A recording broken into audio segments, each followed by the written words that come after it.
সিনেমার শুরুতেই আমরা দেখি হিরো সমেত বেশ কিছু মানুষ আকাশ থেকে নিচে পড়ছে। বড় বড় বিল্ডিং, চারপাশে আগুন জ্বলছে। মানুষগুলো রুফটপের সুইমিং পুলে এক এক করে পড়তে থাকলো। হিরো জল থেকে উঠে বন্দুক লোড করে। তার পরের সিনে আমরা চলে আসি 28 বছর আগের ঘটনায়। এই সিনেমার হিরো মানে ড্যান আগে মিলিটারিতে সার্ভিস করত, কিন্তু ওর ইচ্ছা ছিল আর্মি রিসার্চ ল্যাবে কাজ করা। এখন ও ক্যালিফোর্নিয়াতে বায়োলজি টিচার। ড্যানের বাড়িতে ক্রিসমাস পার্টি হচ্ছে। অনেক লোকজন তাদের বাচ্চা কাচ্চা এসে মজা করছে। ড্যান ওর মেয়ের সাথে দেখা করে ওকে কিছু জিনিস রাখতে দিল। তারপর ওর বউয়ের কাছে গিয়ে বলে আমাকে একটা ইম্পর্টেন্ট কল অ্যাটেন্ড করার জন্য বাইরে যেতে হবে। তখন ওর বউ বলে মিউরি মানে ওদের মেয়ের ছোট থেকে ইচ্ছা যে ওর বাবা ওর সঙ্গে বসে একসাথে খেলা দেখবে। ড্যান বলল আমি প্রমিস করছি খেলা শেষ হওয়ার আগেই চলে আসবো। তারপর একটা গ্রিটিংস কার্ড তুলে বলে এটা কে দিয়েছে। ওর ওয়াইফ বলল ওর দাদু মানে তোমার বাবা এটা ক্রিসমাসে মিউরিকে দিয়েছে। ড্যান ওটা ডাস্টবিনে ফেলে দেয়। তারপর ও ঘর থেকে বেরিয়ে পড়ে। ড্যান একজনের সাথে ল্যাবে জয়েন করার ব্যাপারে কথা বলছিল, কিন্তু তারা জানিয়ে দেয় ওরা একটা লোক পেয়ে গেছে যারা ওদের কোম্পানিতে কাজ করার জন্য একদম উপযুক্ত। ড্যানের আর সেই কাজটা পাওয়া হলো না। রাগের মাথায় ও সব কাগজপত্রগুলো ছুঁড়ে ফেলে দিল। ড্যান ঘরে চলে আসে। ও মেয়ের সাথে বসে টিভিতে ফুটবল খেলা দেখছিল। এমন সময় একটা প্লেয়ার বল নিয়ে ছুটছিল।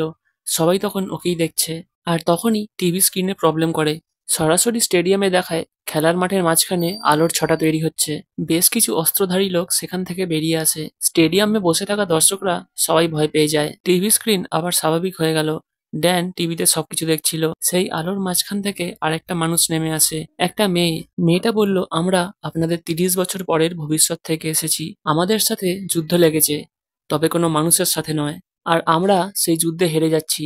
আগামী 12 মাসের মধ্যে এই পৃথিবী থেকে পুরো মানুষের চিহ্ন মুছে যাবে যদি আপনারা সাহায্য না করেন। আমরা আপনাদের সাহায্য চাই। আমরা যদি এই যুদ্ধে জিততে চাই তাহলে সমস্ত মানুষকেই এক হয়ে লড়তে হবে। আপনারাই আমাদের শেষ ভরসা। তারপর 12 মাস কেটে যায়। প্রত্যেক সপ্তাহে হাজার হাজার সেনা পাঠানো হচ্ছে ভবিষ্যতে লড়াই করার জন্য, কিন্তু তাদের মধ্যে মাত্র গোটা কয়েকই ফিরে আসতে পারছে। পৃথিবীর সমস্ত দেশ মিলে তাদের সেনা পাঠাচ্ছে, কিন্তু ধীরে ধীরে সেনার সংখ্যা কমে যাওয়ায় এখন সমস্ত দেশের সাধারণ নাগরিকদেরও যুদ্ধে পাঠানো হচ্ছে। ভবিষ্যতে যুদ্ধ করে হাতে গোনা কয়েকজনই ফিরে আসছে। এভাবে আপনজনদের হারিয়ে সাধারণ মানুষেরা রাস্তায় নেমে বিদ্রোহ করছে। এত মানুষদের যুদ্ধে পাঠানো সত্ত্বেও ভবিষ্যতের পৃথিবীতে 5 লাখের থেকেও কম মানুষ বেঁচে আছে। পরের সিনে আমরা দেখি ড্যান রাতের বেলা ঘুমাচ্ছিল। তখনই হঠাৎ ওর মেয়ে আর বউয়ের গলা শুনতে পায়। মিউরি দুঃস্বপ্ন দেখেছে যে ওর মা যুদ্ধে যাচ্ছে।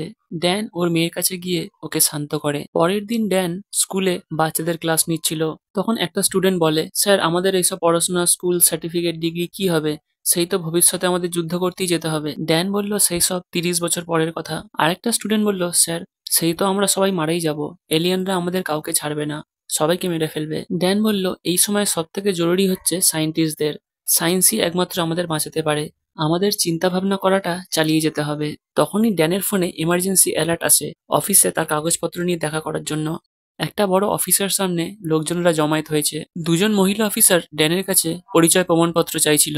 ড্যান বলল ফাইলেই সবকিছু আছে। একটা মহিলা অফিসার বলল আপনি গিয়ে বসতে পারেন। ড্যান এক জায়গায় এলো। ওখানে দাঁড়িয়ে থাকা একটা ছেলে ওকে শার্ট খুলতে বলে। ড্যান শার্ট খুলে একটা চেয়ারে বসলো। দুজন ওর দিকে একটা মেশিন নিয়ে এগিয়ে আসছে। ওরা ড্যানের একটা হাত আর গা চেয়ারের সাথে বেঁধে দেয়। ওরা ড্যানের মাথাতেও একটা যন্ত্র লাগিয়ে দেয়। একটা মহিলা অফিসার ওকে জিজ্ঞেস করলো তোমার মেয়ে আছে? তখন ড্যান বলল হ্যাঁ, কিন্তু কেন? তখন ওই অফিসারটা বলল তুমি যদি যুদ্ধ করতে গিয়ে মারা যাও তাহলে তোমার পরিবার $10 লক্ষ ক্ষতিপূরণ পাবে। সেই জন্য আমাদের কাছে তোমার পরিবারের সমস্ত তথ্য থাকা দরকার। ড্যানের বাঁ হাতটা ওরা মেশিনের ভেতর ঢুকিয়ে দেয়। হাতের পালস চেক করে ওরা কিছু তথ্য সামনে পায়। অফিসার দুটো নিজেদের মধ্যে কথা বলছিল। ওদের মধ্যে একজন ড্যানকে বলল আপনি সমস্ত টেস্টে পাস করেছেন, আপনাকে এই কাজের জন্য সিলেক্ট করা হলো। ড্যান জিজ্ঞেস করছিল কি ধরনের কাজ, কিন্তু ওরা সেই সব কিছু বলল না, বরং ড্যানকে জানায় যে ও অক্টোবরের 13 তারিখ 2030-এ মারা যাবে। ড্যান জিজ্ঞেস করছিল তার মানে আমি আগামী 7 বছরেই মারা যাব? কিন্তু আমি মারা যাব কিভাবে? একজন অফিসার বলল এটা আমরা বলতে পারবো না। তারপর ওরা মেশিনটা চালিয়ে দিল। স্ক্রিন দেখে বোঝা যায় যে ওরা ড্যানের হাতের ভেতর কিছু পুশ করে ঢুকিয়ে দিচ্ছে। ড্যান যন্ত্রণায় চিৎকার করছিল। কাজ হয়ে গেলে মেশিনটা বন্ধ হয়ে যায়। ড্যান হাত বের করে দেখে ওর হাতে একটা ডিভাইস বসিয়ে দেওয়া হয়েছে। পাশে থাকা ছেলেটা ওকে বলল এই ডিভাইসটা আপনাকে যুদ্ধে সাহায্য করবে। আপনি পৃথিবীর যে কোনেই থাকুন না কেন এই ডিভাইসটার মাধ্যমে আমরা জানতে পারবো। একটা মহিলা অফিসার বলল যদি তুমি এই মিশনটা ছেড়ে দেওয়ার চেষ্টা করো বা ডিভাইসটা খোলাখুলি করার চেষ্টা করো তাহলে তোমার জেল হতে পারে। আর তোমার জায়গায় তোমার পরিবারের কাউকে নিয়ে আসা হবে। তোমার কাছে আর 24 ঘন্টা আছে, সমস্ত কাজকর্ম সেরে ট্রেনিং এর জন্য রিপোর্ট করবে। তারপর ওরা ড্যানকে ফাইলটা দিয়ে দেয়। ড্যান একটা মহিলা অফিসারের সামনে গিয়ে জামা পড়ছিল, তখন সেই অফিসার ড্যানকে জিজ্ঞেস করে, আপনি ইরাকের মিশনে স্পেশাল অপসের কমান্ডে ছিলেন তাই তো? ড্যান বলল, হ্যাঁ, কিন্তু সেটা 15 বছর আগে। অফিসারটা বলল, সেনাতে আবার যোগ দেওয়ার জন্য ধন্যবাদ। পরের সিনে আমরা দেখি ভবিষ্যৎ থেকে যুদ্ধ করে আসা বেশ কয়েকটা মানুষদের নিয়ে একটা সেশন হচ্ছে। ড্যানের ওয়াইফ ওদেরকে জিজ্ঞেস করছে, আপনাদের অভিজ্ঞতা সম্পর্কে যদি কিছু বলতে চান তো বলুন। তখন একটা ছেলে বলল, আমি ওই শব্দটা ভুলতে পারছি না, একজন শব্দ করলে তারপর সবাই তাকে দেখে শব্দ করা শুরু করে দেয়, এমন মনে হচ্ছিল ওরা আমাদের না মারা পর্যন্ত থামবে না। এমন সময় ড্যান ওই জায়গায় চলে আসে আর ওর হাতে থাকা ডিভাইসটা ওর বউকে দেখায়। বাইরে বেরিয়ে ড্যানের ওয়াইফ ওকে বলে, যারা যুদ্ধে যাচ্ছে তাদের মাত্র 30%ই ফিরে আসছে, চলো আমরা পালিয়ে যাই।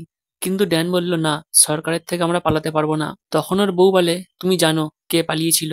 ড্যান বলে, না, আমি আমার বাবার কাছে যাব না। তখন ওর বউ বলে, তুমি তোমার জন্য না যাও, অন্তত আমার জন্য আর মিউরির জন্য যাও। তো ড্যান রাজি হয়ে যায়। তারপর ড্যান গাড়ি চালিয়ে একটা এয়ারপোর্ট সংলগ্ন জায়গায় এলো। ও একটা গুদাম ঘরের ভেতর ঢোকে, পেছন ফিরে দেখে ওর বাবা ওর দিকে বন্দুক তাক করে দাঁড়িয়ে আছে। তারপর উনি ড্যানকে চিনতে পেরে বন্দুকটা ঢুকিয়ে রাখেন। ড্যানের হাতে ডিভাইসটা উনি দেখতে পেলেন। তারপর সেই ডিভাইসটা উনি স্ক্যান করে বললেন, এটা সি সিরিজ, সেকেন্ড জেনারেশনের। বক্স থেকে একটা যন্ত্র বের করে উনি ডিভাইসটা খুলছিলেন। ড্যান বলল, তুমি ইঞ্জিনিয়ারিং এ মাস্টার ডিগ্রি করেছো, কিন্তু সরকারের সঙ্গে চলে না বলে তুমি টাকা কামাতে পারো না। ড্যানের বাবা বলল, তোমাকে এসব কে বলেছে? আমি এখানে একটা ধনী লোকের প্লেন সারাই। ড্যান বলল, হ্যাঁ, তুমি সেই সব টাকা নিয়েই তো তোমার গাড়ি কেনার শখ পূরণ করছো। তখনই ওর বাবা গ্লাসে থাকা মদ ওর গায়ে ছুঁড়ে মারে। ড্যান বলল, তোমার কি মনে হয় আমি জামার ভেতর রেকর্ডার লুকিয়ে গোয়েন্দাগিরি করতে এসেছি? ওর বাবা বলল, হ্যাঁ, তোমারই হঠাৎ করে আসা, সরকারের হয়ে কথা বলা, আমার সন্দেহ হয়েছে। তোমার কি মনে হয় আমি যদি তোমাকে সরকারের হাতে দিয়ে দিই তাহলে সরকার আমাকে ভবিষ্যতে যুদ্ধের জন্য পাঠাবে না? তখন ওর বাবা বলল, তুমি তাহলে এখানে এসছোই বা কেন? তুমি কোনোদিনও আমার সাহায্য নাওনি। ড্যান তখন রেগে গিয়ে বলল, আমি আর মা যখন সমস্যায় ছিলাম তখন তোমার আশা করেছিলাম যে তুমি সাহায্য করবে, কিন্তু তুমি করনি। তখন ওর বাবা বলল, দেখো, তোমার মা আর আমার সাথে কি হয়েছিল তুমি জানো না। আমি ভিয়েতনাম থেকে আসার পর আমার মুড ভালো ছিল না, তাই আমি চাইনি যে আমার জন্য তোমাদের জীবনটা খারাপ হোক। আমি তোমাদের থেকে দূরে চলে গেছিলাম। ড্যান বলল, না, তুমি আমাদের জন্য চলে যাওনি, তুমি ভীতু ছিলে তাই পালিয়ে গেছিলে। আর আমাদের বাড়িতে মিউরির জন্য ক্রিসমাস কার্ড পাঠানোর কোনো দরকার নেই, মিউরি তোমার সঙ্গে কোনোদিনও দেখা করবে না। এই বলে ড্যান নিজের ডিভাইসটা লক করে সেই জায়গা থেকে চলে যায়। ও বাড়িতে ফিরে আসে। ড্যানের বউ দেখলো ওর হাতে ডিভাইসটা তখনও আছে। ড্যান বলল, আমি জানি না আমি গেলে কি হবে, কিন্তু আমরা দুজনেই জানি আমি যদি না যাই তাহলে কি হবে। ওর বউ বলল, আমরা একটা রাস্তা ঠিক বের করে নেব। ড্যান বলে, তুমি চিন্তা করো না, আমি ঠিক ফিরে আসবো, মাত্র 7 দিনের ব্যাপার। তারপর ও মেয়ের কাছে যায়। মিউরি মাটি কোপাচ্ছিল। ড্যান ওকে বলে, আমাকে 1 সপ্তাহ কাজের জন্য বাইরে যেতে হবে। একথা শুনে মিউরির মন খারাপ হয়ে যায়। বলল, তুমি যুদ্ধে যাবে? ড্যান বলল, হ্যাঁ। তখন মিউরি কাঁদছিল। ও আবার বলল যে, চিন্তা করো না, আমার কিচ্ছু হবে না, আমি ঠিক ফিরে আসবো। মিউরি বলে, ঠিক আছে। পরের সিনে আমরা দেখি মিনিস্ট্রি অফ ডিফেন্স থেকে লেকচার দেওয়া হচ্ছে সেই সমস্ত নাগরিকদের যারা যুদ্ধে যাওয়ার জন্য তৈরি হচ্ছে। এখানে বিভিন্ন দেশের মানুষরা জড়ো হয়েছে, তারা জাতিভেদ, ছেলে মেয়ে, বয়স ভুলে গিয়ে একসাথে লড়াই করবে।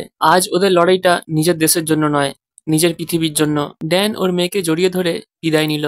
ওদের ট্রেনিং এর সময় বলা হলো গলায় আর পেটে নিশানা লাগাতে হবে। সবাইকে গুলি চালানোর প্র্যাকটিস করানো হলো। লেফটেন্যান্ট হার্ট ওদেরকে বলল, আপনাদের 7 দিনের জন্য যুদ্ধে পাঠানো হচ্ছে। যে ডিভাইসটা আপনাদের হাতে আছে ওটা অন থাকলে আমরা বুঝে যাব যে আপনারা বেঁচে আছেন। বেসিক ট্রেনিং এ আপনাদের যেটা শেখানো হয়েছে সেটা আসল যুদ্ধে কোনো কাজে আসবে না, যেমন ছোটাছুটি করা, লাফানো, পুশ আপ, পুল আপ। আপনাদের যে ড্রেসটা দেওয়া হবে সেটাই আপনাদের পরতে হবে। কোনো রকম জিন্স, ইয়োগা প্যান্টস বা কার্গো শর্টস পরা চলবে না। লেফটেন্যান্ট হার্ট বলল, আপনাদের মধ্যে বেশিরভাগই যাবে ডি ফোর্সের সাথে আর বাকিরা যাবে আর ফোর্সের সাথে। আপনাদের হাতের জাম্প ব্যান্ডে নিজেদের ফোর্সের নাম দেখতে পাবেন। সেখানে ড্যানের সাথে চার্লির দেখা হয়। ওরা একই ফোর্সে আছে। চার্লি একটু বেশি কথা বলছিল, তখন পেছন থেকে ওকে একটা লোক বলল যে, কথা বলো না, কান খোলা রাখো। পরের সিনে আমরা দেখি চার্লি ড্যানকে বলছে, ওই লোকটার নাম হচ্ছে ডোরিয়ান। প্রথমবার রাশিয়া থেকে যারা জাম্প করেছিল তাদের মধ্যে একমাত্র ওই বেঁচে আছে। এটা নিয়ে ওর 3বার যাওয়া। ওর গলায় একটা পাঞ্জা লকেট করে রাখা আছে। বলা হয় এটা প্রথম মরে যাওয়া হোয়াইট স্পাইকের পাঞ্জা। ড্যান চার্লিকে জিজ্ঞেস করলো, এর আগে তুমি কি করতে? ও বলল, আমি জর্জিয়া টেকে বাচ্চাদের পড়াতাম, এছাড়াও আর্থ ও অ্যাটমসফেরিক সায়েন্সে ডক্টরেট করা আছে। লেফটেন্যান্ট হার্ট বলল, আর ফোর্স মানে হচ্ছে রিসার্চ ফোর্স, আপনাদের 2051-তে সেখানে একটা রিসার্চ ফ্যাসিলিটিতে পাঠানো হবে। ওখানে থাকা মানুষদের আপনাদের জ্ঞান ও অভিজ্ঞতা দিয়ে সাহায্য করবেন। একটা মহিলা প্রশ্ন করলেন, আমরা যুদ্ধ শুরু হওয়ার আগে কেন যাচ্ছি না? তখন একটা ছেলে বলল, আপনাদের হাতের জাম্প ব্যান্ড ওইভাবে কাজ করে না। এটা একমাত্র 30 বছরের দূরত্বেই সেট করা আছে। সমুদ্রের মাঝখানে এক জায়গাতে জাম্প টাওয়ার বসানো আছে, তার সাহায্যে আমরা মানুষদের এক জায়গা থেকে আরেক জায়গায় পাঠাতে পারছি। আমাদের হাতে বেশি সময় ছিল না, সে কারণে আমরা একটাই জাম্প টাওয়ার বসাতে পেরেছি। লেফটেন্যান্ট হার্ট বলল, প্রত্যেক 6 দিন বাদে হোয়াইট স্পাইকরা গায়েব হয়ে যায়। ওরা বিশ্রাম নেওয়ার জন্য নিজের বাসস্থানে চলে যায়। আর সেই 6-7 দিনেই আমরা সেনাদের পাঠাই। একটা মহিলা প্রশ্ন করে, আমাদের হোয়াইট স্পাইকদের ছবি দেখানো হচ্ছে না কেন? তাহলে তো আমরা জানতে পারি কাকে মারতে হবে। লেফটেন্যান্ট হার্ট বলল, আমরা ইচ্ছা করেই কোনো ছবি দেখাই না। মানুষ যদি ভবিষ্যতের সেই ভয়ানক দৃশ্য দেখে নেয় তাহলে সে কোনোদিনও যুদ্ধে যাবে না। পরের সিনে আমরা দেখি সকল মানুষেরা বিশ্রাম নিচ্ছিল। ড্যান চার্লির কাছে গিয়ে বসে। চার্লি ওকে বলে যে আমার স্ত্রী সমুদ্রে ঢেউয়ে ভেসে মারা গেছে। ওরা দুজনে কথা বলছিল, এমন সময় অ্যালার্ম বেজে ওঠে। লেফটেন্যান্ট হার্ট চিৎকার করে সবাইকে বলল, তৈরি হয়ে যাও, এটা একটা এমার্জেন্সি কল। ড্যান হার্টকে বলল, আমাদের তো 7 দিন পরে যাওয়ার কথা ছিল, এখন কেন? হার্ট বলে, আমাদের রিসার্চ ল্যাবে হামলা হয়েছে। হোয়াইট স্পাইক্সকে নিয়ে রিসার্চ করা ওটাই আমাদের শেষ ল্যাব। ওটা যদি ধ্বংস হয়ে যায় তাহলে আমরা এই যুদ্ধ হেরে যাব। চার্লি জিজ্ঞেস করলো, কিন্তু আমাদের কি করতে হবে? হার্ট বলল, তোমরা ওখানে পৌঁছে গেলেই তোমাদের সাথে কন্ট্যাক্ট করে বলে দেওয়া হবে। সমস্ত মানুষেরা বন্দুক হাতে একটা ঘেরা জায়গায় এসে দাঁড়ালো। ভবিষ্যতে জাম্প করার মেশিন চালু হয়ে যায়। একটা অফিসার বলে দিল, আপনারা 6 থেকে 10 ফুট ওপর থেকে নিচে পড়বেন। ভবিষ্যতে যাওয়ার মেশিন অ্যাক্টিভেট হয়ে যায়। কাউন্টডাউন শুরু হলো। সামনের সারি থেকে এক এক করে মানুষরা ওপরে উঠছে। দেখতে দেখতে সবাই ওপরে উঠে গেল। ঠিক তখনই ওদের কোনো যান্ত্রিক ত্রুটি ধরা পড়ে। তাই ওদের যেখানে যাওয়ার কথা ছিল সেখানে না গিয়ে অন্য জায়গা থেকে অনেক ওপর থেকে ওরা নিচে পড়ে। এর ফলে নানা জায়গায় ধাক্কা খেয়ে অনেক মানুষ প্রথমেই মারা যায়। আর ড্যান গিয়ে একটা সুইমিং পুলের ওপর পড়লো। ড্যানের সাথে আরো অনেকে জলের ওপর পড়ে। অনেকে এখানে ওখানে পড়ে ব্যথায় কাতরাচ্ছে। ড্যান জল থেকে উঠে বন্দুক লোড করে সামনের দিকে এগিয়ে চলল। ওরা সামনে গিয়ে যা দেখে তা মুখে না বলে আপনাদের একবার দেখিয়ে দিই। চারিপাশে ধোঁয়ায় ঢেকে গেছে। বিল্ডিং গুলো থেকে আগুন জ্বলছে। এমন ঘটনা দেখার মতোই ছিল না। তখন কমান্ড রুম থেকে ওদের সাথে যোগাযোগ করা হলো। ড্যান একটা ফিমেল অফিসারকে ওর নাম বলে। ওই ফিমেল অফিসারটা ড্যানের নাম শুনে ও ডিটেলস চেক করে নেয়। ও ড্যানকে বলে, তুমি আগে সোলজার ছিলে, সে কারণে তুমি ব্যাপারটা বুঝবে। হোয়াইট স্পাইক্সরা পুরো শহরে কবজা করে নিয়েছে, তাই আমাদের পুরো শহরটাকেই ওড়াতে হবে। ওখানে বোম ফেলার অর্ডার বেরিয়ে গেছে। সেই বোমে সমস্ত জীবিত প্রাণী মারা যাবে। তোমাদের কাছে আমাদের রিসার্চ ল্যাবের লোকেশন পাঠানো হয়েছে। সেই ল্যাবে আমাদের কিছু সায়েন্টিস্টরা ফেসে আছে, তোমাদের রেস্কিউ করতে হবে ওদেরকে। আর যেহেতু ড্যানের আগে থেকেই অভিজ্ঞতা আছে, সে কারণে ড্যানকেই এর দায়িত্ব দেওয়া হলো। ড্যান ওর সাথে থাকা মানুষজনদের সবকিছু বুঝিয়ে সেই জায়গায় এগোতে থাকে। এদিকে হোয়াইট স্পাইক্সরা পুরো শহরটাকেই প্রায় ধ্বংস করে দিয়েছে। ড্যান বন্দুক নিয়ে এগোচ্ছে। ও নোরা আর কোয়ানকে বলল, তোমরা দুজনের সামনে গিয়ে আমাদের জানাও সেখানে কি হচ্ছে। ওরা দুজনের সামনে গিয়ে দেখলো কোনো বিপদ নেই, সেটা জানিয়ে দেয়। তারপর ড্যান বাকি লোকজনদের নিয়ে এগিয়ে চলে। এখানে ওখানে সেনাদের লাশ পড়ে আছে। ড্যান কমান্ড রুমে জিজ্ঞেস করে, আদৌ কি কেউ বেঁচে আছে? ওখানে বলল, হয়তো রিসার্চ টিম বেঁচে আছে। বাকি সবাইকে শহর ছেড়ে দেওয়ার নির্দেশ দেওয়া হয়েছিল। ওরা ল্যাবের ভেতর ঢুকে পড়ে। ড্যানের টিম খুব সাবধানে এগোচ্ছিল। কমান্ড রুম থেকে বলা হলো, ড্যান, তোমাদের এটা জানা উচিত যে হোয়াইট স্পাইক্সরা কয়েক মাইল দূর থেকেও রক্তের গন্ধ পেয়ে যায়, তাই সাবধানে থাকবে। ওরা মৃত এলিয়ানের একটা পা দেখতে পায়। ডোরিয়ান চাকু দিয়ে ওই এলিয়ানের একটা নখ কেটে বের করে নেয়। ড্যানকে একটা লোক ডাকলো। ড্যান এগিয়ে গিয়ে দেখে ছাদ থেকে বেশ কিছু মানুষ ঝুলছে। ও কমান্ড রুমে জানিয়ে দেয় রিসার্চ টিমের কেউ আর বেঁচে নেই। অফিসার ড্যানকে বলল, তোমাকেও দক্ষিণ দিকের দেওয়ালটা ধরে বায়োমেডিক্যাল ফ্রিজারের কাছে যেতে হবে। হোয়াইট স্পাইক্সরা কাউকে মেরে গেলে আবার সেখানে ফিরে আসে। তোমাদের কাছে সময় কিন্তু খুব কম। ড্যানের টিম ল্যাবে ঢুকে যাওয়ার পর ও জিজ্ঞেস করলো, তোমাদের কি চাই? কমান্ড থেকে বলা হলো ওখানে থাকা সমস্ত বায়োলজিক্যাল ম্যাটেরিয়াল আর ল্যাব 2-তে গিয়ে নীল রঙের শিশির অ্যাম্পালসিয়াস নিয়ে আসতে। ওদিকে বাইরের গাড়ি থাকা নোরা আর কুয়ান বুঝতে পারে যে কেউ ওদেরকে দেখছে। আর ওই শহরে বোমা বর্ষণের জন্য ফাইটার জেটও তৈরি হচ্ছে। এদিকে ড্যান কাঁচ ভেঙে নীল রঙের শিশিগুলো বের করে নিয়ে আসে। নোরা আর কোয়ানকে সেই জায়গা থেকে সরে যেতে বলে। ড্যান বলল, আমাদের যা দরকার ছিল আমরা তা পেয়ে গেছি, এবার এই জায়গা থেকে চলো। ততক্ষণে নোরা আর কোয়ান সেই জায়গায় চলে এসছে। ওরা সিঁড়ি বেয়ে নিচে নামছিল। বারবার উপরে আর নিচে বন্দুকের টর্চ মেরে ওরা দেখছিল কিছু আছে কিনা। কোয়ান কিছু একটা শব্দ শুনে দাঁড়িয়ে যায়। ওপরের দিকে তাকিয়ে দেখে কিছু একটা সুর মতো নড়াচড়া করছে। ও বাকি সবাইকে থামতে বলে। ড্যান ওপরে আলো ফেলে দেখে সেখানে একটা বীভৎস এলিয়েন রয়েছে। একটা লোক এলিয়েন বলে হঠাৎ চিৎকার করে ওঠে। তখনই এলিয়েনটা শরীর থেকে কাঁটা বের করে লোকটাকে মেরে ফেলে। তখন সবাই এলিয়েনটাকে উদ্দেশ্য করে গুলি করা শুরু করে। ওখানে একটা নয় বরং 2-3টে এলিয়েন ছিল। ড্যানরা গুলি করতে করতে নিচে নামছিল, আর সাথে এলিয়েনরাও। ওরা এক এক করে লোকজনদের মারতে থাকে। একটা এলিয়েন ওদের দিকে এগিয়ে আসছে। চার্লি গুলি চালাচ্ছিল। ওরা সেই জায়গা থেকে বেরিয়ে দরজা বন্ধ করে দেয়, কিন্তু সেই এলিয়েনটা দরজা ভেঙে বেরিয়ে আসে। সামনে থাকা লোকটাকে ও টেনে ভেতরে নিয়ে চলে যায়। আর সেখান থেকে আরেকটা এলিয়েন বেরিয়ে আসে। ড্যান এলিয়েনটার উপর গুলি বর্ষণ করছিল, কিন্তু এলিয়েনটার কিছুই হচ্ছিল না। তারপর যখন গুলি শেষ হয়ে যায়, ও পাশে দেওয়ালে থাকা একটা কুড়ুল নিয়ে এগিয়ে যেতে থাকে। ও এলিয়েনটার মুখে কুড়ুল আটকে দেয়, আর এলিয়েনটা যখন ব্যথায় মাথা নাড়াচ্ছিল, ড্যানও ওর সাথে নড়ছিল। এমন সময় ডোরিয়ান ওখানে এসে এলিয়েনটাকে গুলি করে মেরে ফেলে। তারপর ওরা সেই জায়গা থেকে বেরিয়ে যায়। বাইরে রাস্তায় এলিয়েনরা ঘুরে বেড়াচ্ছে। ড্যান ও তার দলবল বিল্ডিং এর বাইরে বেরোলো। কর্নেল রেস্কিউ টিমকে ওদের কাছে পাঠানোর নির্দেশ দেয়। রেস্কিউ টিমও 3টে ট্যাঙ্ক নিয়ে এগিয়ে যাচ্ছে। কমান্ড টিম থেকে ড্যানদের বলা হলো ওদের কাছে আর 3 মিনিট সময় আছে, তারপর ওখানে বোমা বর্ষণ করা হবে। ড্যানরা কিছু দূর এগিয়ে দেখে ওদের রেস্কিউ টিম চলে এসছে, কিন্তু কোথা থেকে হোয়াইট স্পাইক্সরা এসে ওই 3টে ট্যাঙ্ক উল্টে দেয়। ড্যানরা ওদেরকে গুলি করতে করতে এগিয়ে যাচ্ছে। হোয়াইট স্পাইক্সরা ওদের ওপর হামলা করছে। এদিকে ফাইটার জেট বোমা বর্ষণ শুরু করেছে। ড্যানরা একটা উঁচু জায়গা থেকে পালাচ্ছিল। এমন সময় কোমান নিচে পড়ে যায়, তাই ওকে বাঁচানোর জন্য সবাই নিচে নেমে আসে। এদিকে হোয়াইট স্পাইক্সরা ওই জায়গাটা ঘিরে নিচ্ছিল। ফাইটার জেট সেই জায়গায় বোমা বর্ষণ করবে বলে এগিয়ে আসছে। নোরা আর কোয়ান বাকিদের চলে যেতে বলল। ওরা দুজনে এলিয়ানদের গুলি মেরে আটকাচ্ছিল, আর বাকিদের বাধ্য হয়ে সেই জায়গা ছাড়তে হয়। ফাইটার জেট পুরো জায়গাটাকে বোমা বর্ষণে উড়িয়ে দিল। ড্যানের ঘুম ভাঙতেই দেখলো ওরা সকলে একটা হেলথ ক্যাম্পে রয়েছে। ও আর চার্লি বাইরে বেরিয়ে দেখে সেখানে ট্যাঙ্ক, হেলিকপ্টার আর মিলিটারি লোকেদের ছড়াছড়ি। সকলেই খুব ব্যস্ত। ডোরিয়ানকে দূরে বসে থাকতে দেখে ওরা তার কাছে গেল। ড্যান ওকে জিজ্ঞেস করে বাকি লোকেরা কোথায়। তখন সেখানে থাকা বাক্সগুলো দেখিয়ে ডোরিয়ান বলল এখানেই আছে। ও আরো বলে যে আমরা যতই মানুষকে বাঁচানোর চেষ্টা করি না কেন, আমরা জিততে পারবো না। এছাড়াও ওর ক্যান্সার আছে, আগামী 6 মাসেই ও মারা যাবে। তাই ওর ধারণা বাড়িতে মারা যাওয়ার থেকে এখানে যুদ্ধ করতে গিয়ে মারা যাওয়া ভালো। তখন দুটো অফিসার ওখানে এসে ড্যানকে বলে যে কর্নেল তোমার সাথে দেখা করতে চাইছে, আর বাকি দুজনকে আবার যুদ্ধে পাঠানো হবে। ড্যান রোমিও কমান্ডের কাছে গিয়ে জানতে পারে যে ওই আসলে মিউরি, মানে ওর মেয়ে। মিউরি আর ফোর্সটা তৈরি করেছিল। ও ড্যানকে বলে তোমাকে এখানে ডেকে নিয়ে আসার একটা অন্য কারণ আছে, যেটা তোমাকে আমি সময় হলে বলবো। তারপর ও ড্যানকে একটা ক্যাম্পে নিয়ে যায়। সেখানে মিউরি ড্যানকে একটা স্ক্রিন দেখিয়ে বলল মায়ামি বিচে তোমরা যে এলিয়ানদের দেখেছিলে তারা সব মেল ছিল, কিন্তু এটা ফিমেল। এরা খুবই রাগী প্রকৃতির আর কম সংখ্যায় দেখা যায়। এরা মাটির নিচে গর্ত করে থাকে।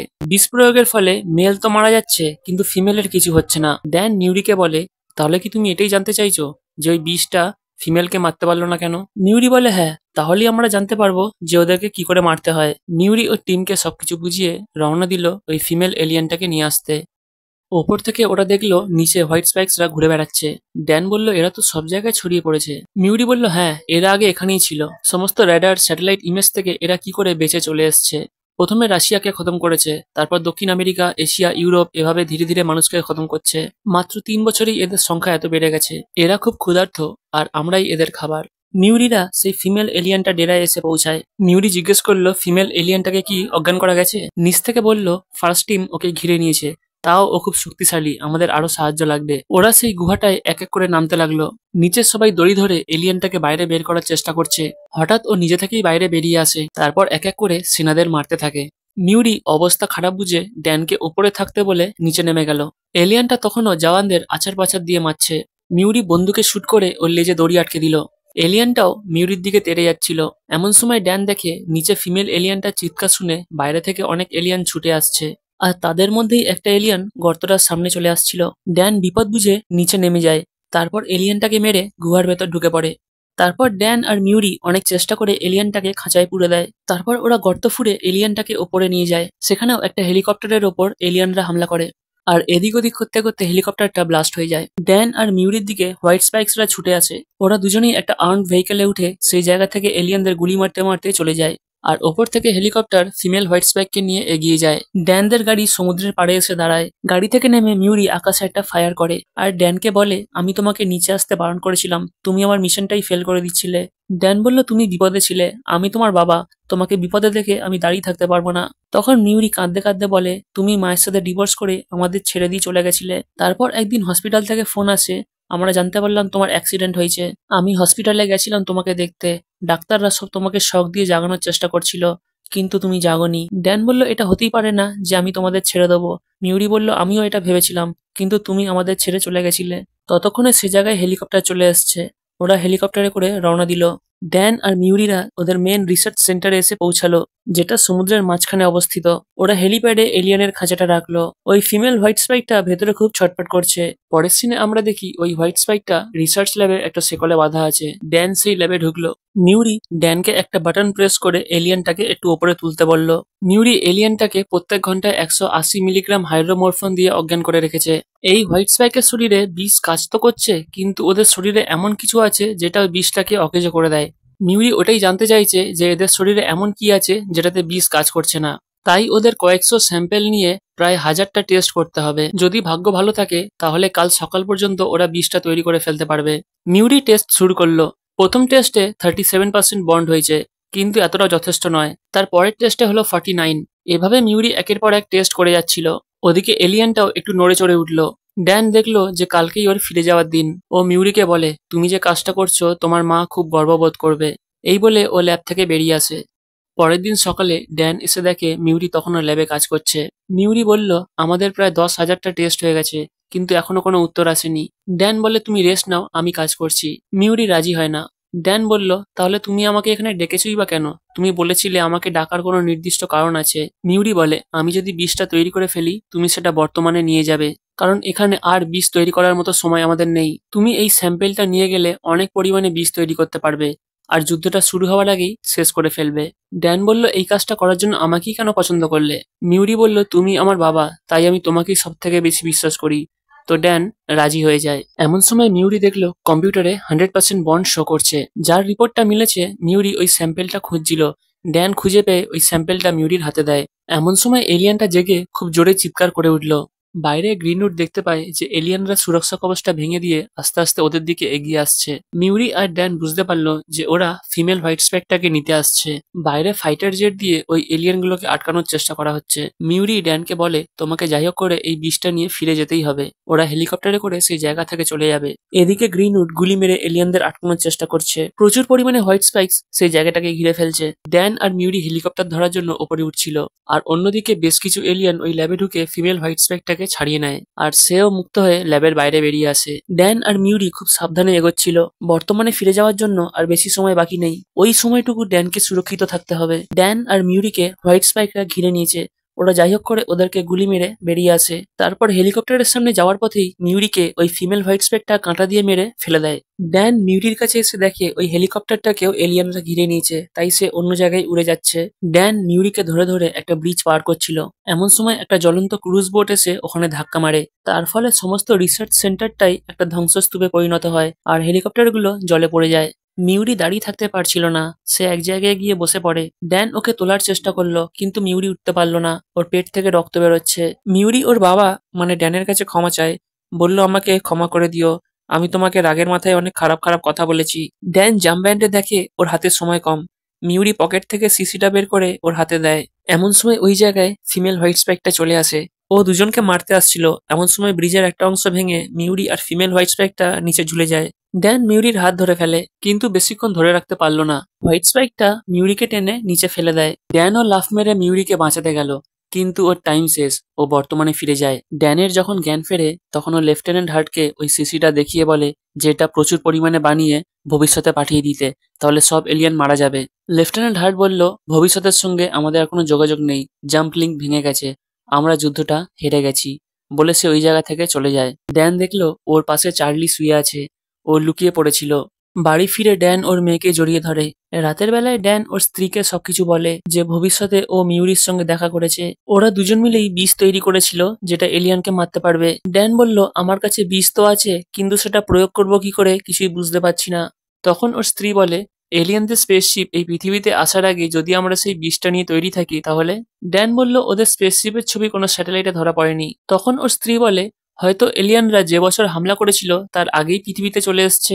ড্যানের তখন এই কথাটা মাথায় ঢুকে যায়। ও তখন ডোরিয়ানের কাছে গেল, কারণ ডোরিয়ানের কাছে এলিয়ানের সেই পাঞ্জাটা আছে যেটা নিয়ে পরীক্ষা নিরীক্ষা করে ও এলিয়ানদের ব্যাপারে জানতে পারবে। চার্লি এলিয়ানের ওই পাঞ্জাটা পরীক্ষা করে ওদের বলে এর মধ্যে চীন বা তার আশেপাশে কোনো আগ্নেয়গিরির ছাই রয়েছে, কিন্তু এলিয়ানরা প্রথমে রাশিয়াতে অ্যাটাক করেছিল। তো এই রহস্যের সমাধান জানতে ড্যান ও স্টুডেন্টের কাছে যায়। সেখানে গিয়ে ও স্টুডেন্টের থেকে জানতে পারলো মিলেনিয়াম ইরাপশনের কারণে এটা হতে পারে, যেটা 946 সালে হয়েছিল। চীন আর কোরিয়ার সীমান্তে অবস্থিত চ্যাংবাই আগ্নেয়গিরি 1000টা পরমাণু বোমার বিস্ফোরণের সমান ফেটেছিল।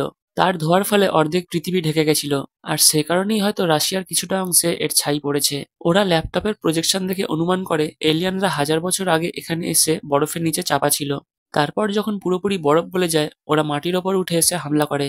তারপর ওরা ডিফেন্স সেক্রেটারির কাছে গিয়ে সবকিছু বলে যে ওরা জানে রাশিয়ার স্পেসশিপটা কোথায় আছে, ওরা এলিয়ানদের বেরোনোর আগেই ওদেরকে মেরে ফেলতে চায়। কিন্তু ড্যানদের কাছে যথাযথ প্রমাণ না থাকার কারণে সেই ডিফেন্স সেক্রেটারি রাজি হয় না। ড্যানের তখন একটা এরোপ্লেন আর পাইলটের দরকার ছিল। সে ওর বাবার কাছে যায়, ওর বাবাও এক কথায় রাজি হয়ে গেল। তারপরের সিনে আমরা দেখি লেফটেন্যান্ট হার্ট ওর টিমকে নিয়ে আসছে। ওরা যতটা পেরেছে বিষ তৈরি করে নিয়ে এসেছে। প্লেন আকাশপথে উড়ে গেল। চার্লি বন্দুক লোড করতে করতে বলে, এবার আমি ভয় পেয়ে লোকাবো না। ওরা রাশিয়ার সেই বড় গ্লেশিয়ারটার সামনে চলে আসে। ওরা সকলে স্নো মোবাইলে চেপে রওনা দেয় সেই এলিয়ান স্পেসশিপটাকে খোঁজার জন্য। অত বিরাট বরফের এলাকায় ওরা সেই স্পেসশিপটাকে কি করে খুঁজবে সেটাই বড় চ্যালেঞ্জ ছিল। কিছু দূর যেতেই ড্যান দেখলো ওর মিটারে প্রবলেম দেখা দিচ্ছে। ও সবাইকে দাঁড় করিয়ে তাদের মিটারগুলো চেক করতে বলে। সবাইরই একই সমস্যা। ড্যান হাতে একটা নেভিগেশন সিস্টেম নিয়ে দেখলো সেটা এদিক ওদিক ঘুরপাক খাচ্ছে, যেন ওরা কোনো ম্যাগনেটিক ফিল্ডের মাঝখানে দাঁড়িয়ে আছে। সামান্য এগিয়ে যেতেই ওরা বরফের ওপর একটা চিহ্ন দেখতে পায়। ওরা বুঝতে পারলো এখানেই স্পেসশিপটা পড়েছে। সেই জায়গাটায় বিস্ফোরণ ঘটানো হলো। তারপর ওরা সেই জায়গায় একটা ফাটল দেখতে পায়। ওরা সকলে বরফের গুহার ভেতর ঢুকে সেই এলিয়ান স্পেসশিপটাকে দেখতে পায়। ড্যান সকলের উদ্দেশ্যে বলে, আমরা এর ভিতরে ঢুকলে বাইরে বেরোতে নাও পারি, তাই এখনই যদি কারোর ফিরে যাওয়ার ইচ্ছা থাকে সে চলে যেতে পারো। কিন্তু কেউ ফিরে গেল না, সকলেই ওখানে থাকতে চাইলো। ড্যান চার্লি আর ওর বাবাকে বলে গেল, তোমরা বাইরে থাকো, যদি আমরা না ফিরতে পারি আর এলিয়ানরা বেরিয়ে আসে তাহলে ওদেরকে মেরে দেবে। এই বলে ওরা সবাই স্পেসশিপটার ভেতরে ঢুকে পড়লো। ভেতরটা খুব অন্ধকার। ওরা ধীরে ধীরে খুব সাবধানে এগিয়ে যাচ্ছিল। স্পেসশিপটার ককপিটে এসে ড্যান দেখতে পায় একটা এলিয়ান উল্টো হয়ে ঝুলছে। এলিয়ানরা ইচ্ছা করে পৃথিবীতে আসেনি, ওদের স্পেসক্রাফটটা ক্র্যাশ করেছিল। ওরা আরেকটু ভিতরে ঢুকে দেখে সেখানে প্রচুর পরিমাণে হোয়াইট স্পাইক্স খোলসের ভেতরে ঘুমন্ত অবস্থায় রয়েছে। ড্যান ওদের শরীরে ইঞ্জেকশন পুশ করে সবাইকে মেরে ফেলতে বলল। ওরা সেই মতো বাইরে থেকে এলিয়ানগুলোর গায়ে ইঞ্জেকশন পুশ করে দেয়। এলিয়ানগুলো চিৎকার করতে করতে ছটপট করে মারা গেল। ড্যান বুঝতে পারল মিউরির ওষুধ কাজে দিয়েছে। এমন সময় চারপাশের বাকি হোয়াইট স্পাইক্সরাও জেগে ওঠে। ড্যান সবাইকে বলল ওই সমস্ত হোয়াইট স্পাইকদের শরীরে ইঞ্জেকশন পুশ করে দিতে, কিন্তু তাদের গায়ে ইঞ্জেকশন পড়ার আগেই তারা খোলস ছেড়ে বেরিয়ে এলো। সকলে এলিয়ানগুলোর ওপর গুলি চালানো শুরু করে, কিন্তু তারা সেই জায়গা থেকে পালিয়ে যায়। ড্যান চার্লি জেমসকে বলে, এলিয়ানগুলো বাইরে বেরিয়ে আসছে, তোমরা গুলি করে তাদের মেরে ফেলো। জেমস গুলি চালাচ্ছিল, কিন্তু এলিয়ানগুলো মরল না, ওর দিকে এগিয়ে আসতে থাকে। এমন সময় চার্লি সামনে এসে এলিয়ানটাকে মেরে ফেলে। ডোরিয়ান ড্যানকে বলে, যদি এলিয়ানরা বাইরে বেরিয়ে যাওয়ার চেষ্টা করে তাহলে আমরা পুরো স্পেসশিপটাকেই উড়িয়ে দেবো। ড্যান প্রথমে রাজি হচ্ছিল না, কিন্তু ডোরিয়ান বলে, যাও, তোমার মেয়েকে তুমি বাঁচিয়ে নাও। ড্যান বাইরে বেরিয়ে দেখে সেখানে জেমস আর চার্লি নেই। তখন ও সেই জায়গা থেকে বিষগুলো নিজের জ্যাকেটে ভরে নেয়। এদিকে লেফটেন্যান্ট হার্ট এগিয়ে গিয়ে দেখে ওখানে প্রচুর পরিমাণে হোয়াইট স্পাইক জমা রয়েছে। সে পুরো স্পেসশিপটাকে উড়িয়ে দেওয়ার জন্য বলল। অন্যদিকে ড্যান ছুটে বাইরে বেরোচ্ছে।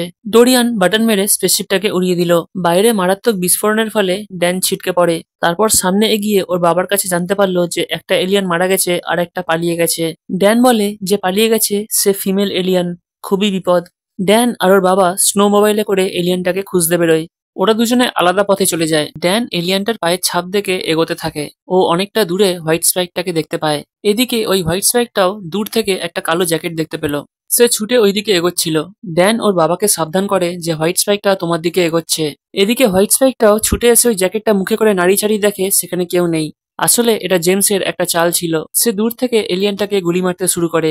এলিয়ানটাও গুলির দিক লক্ষ্য করে জেমসের দিকে এগিয়ে যাচ্ছে। এমন সময় ড্যান স্নো মোবাইলে এসে এলিয়ানটাকে ধাক্কা মেরে ফেলে দেয়। তারপর বাপ বেটা দুজন মিলে এলিয়ানটাকে দুদিক থেকে গুলি মারতে শুরু করে। এলিয়ানটাও আক্রমণ করছিল।